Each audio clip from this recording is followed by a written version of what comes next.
अजीज तलबा, आज की इस वीडियो में हम लोग सबक नंबर 4 जिसका उन्वान है चांद और तारे, इसके सवालात और जवाबात हल करेंगे। आइए वीडियो को शुरू करते हैं। सवाल नंबर 1 है, इस नज्म का शायर कौन है? तो इसका जवाब है, इस नज्म के शायर अल्लामा इकबाल हैं।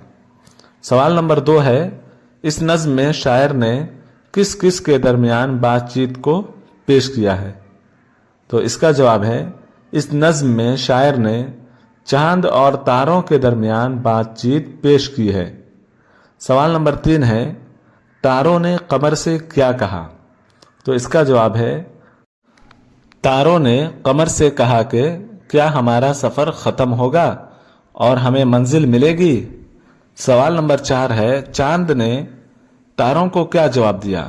तो इसका जवाब है, चांद ने तारों को जवाब दिया कि हरकत में बरकत है, इसलिए सफ़र जारी रखो। सवाल नंबर 5 है, इस नज्म से हमें क्या सबक मिलता है? तो इसका जवाब है, इस नज्म से हमें ये सबक मिलता है कि तरक्की हासिल करने के लिए कुछ न कुछ करते रहना चाहिए।